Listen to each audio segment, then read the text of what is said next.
The nominees for Best Motion Picture Screenplay are Patrick Sean Duncan, Mr. Holland's Opus.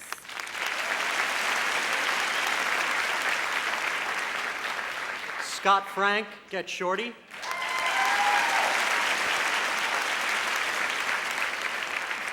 Tim Robbins, Dead Man Walking.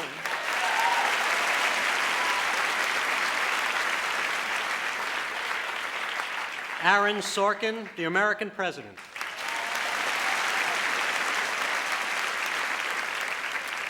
Emma Thompson, Sense and Sensibility.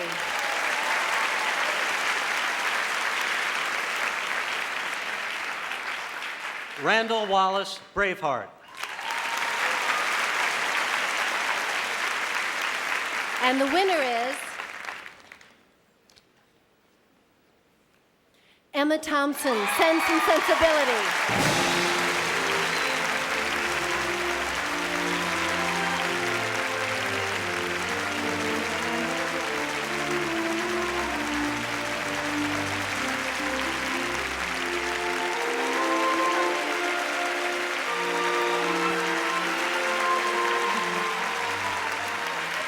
Thank you very much. Good heavens. I can't thank you enough, Hollywood Foreign Press, for honouring me in this capacity. I don't wish to burden you with my debts, which are heavy and numerous, but I think that everybody involved in the making of this film knows that we owe all our pride and all our joy to the genius of Jane Austen. And it occurred to me to wonder how she would react to an evening like this.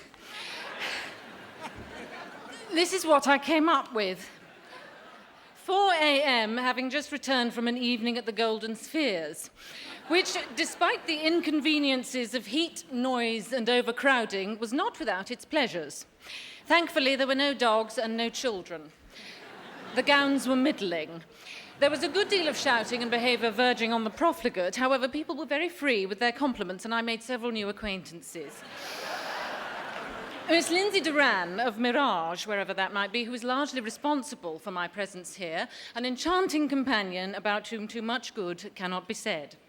Mr. Ang Lee, of foreign extraction, who most unexpectedly appeared to understand me better than I understand myself. Mr. James Seamus, a most copiously erudite person, and Miss Kate Winslet, beautiful in both countenance and spirit. Mr. Pat Doyle, a composer and a Scot who displayed the kind of wild behaviour one has learned to expect from that race. Mr. Mark Kenton, an energetic person with a ready smile who, as I understand it, owes me a great deal of money. True. Miss Lisa Henson of Columbia, a lovely girl, and Mr. Gareth Wigan, a lovely boy. I attempted to converse with Mr. Sidney Pollock, but his charms and wisdom are so generally pleasing that it proved impossible to get within 10 feet of him. The room was full of interesting activity until 11 p.m. when it emptied rather suddenly. The lateness of the hour is due, therefore, not to the dance, but to the waiting in a long line for a horseless carriage of unconscionable size.